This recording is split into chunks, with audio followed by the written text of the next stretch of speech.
Sunnyvale and of Cupertino and the affected communities would be part of a decision of where these planes would fly over. They were first flying over Atherton, and they were flying over Menlo Park, and Atherton and Menlo Park complained, and so now they're flying over northern Sunnyvale. So the FAA, the backtrack. They are now trying to approve this plan that would make permanent them flying over northern Sunnyvale. So we wrote Chris wrote a very angry letter. We toned it down a little after going through Thank you.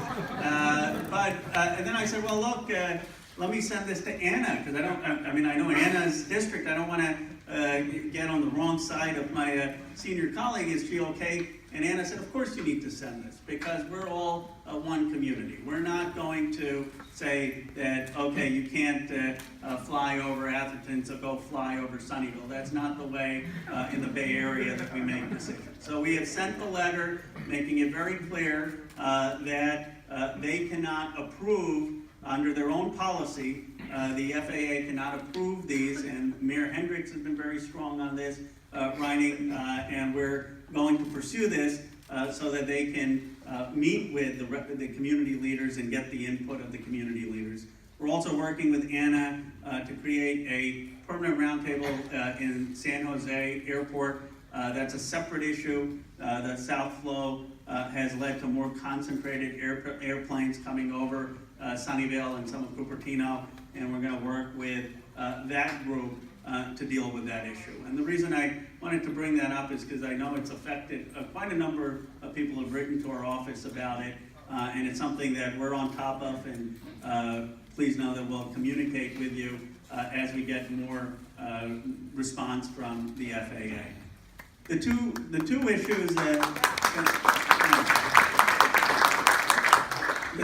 that I personally have been focused on, and then I'll open it up to questions because you can ask me about what's in the news more generally, but I just want to focus on two things that I've been working on. One, I had an op-ed in the New York Times a couple days ago on Yemen and the situation in Yemen.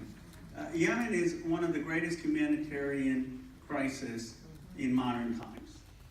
There are nearly 1 million people there who are affected by cholera.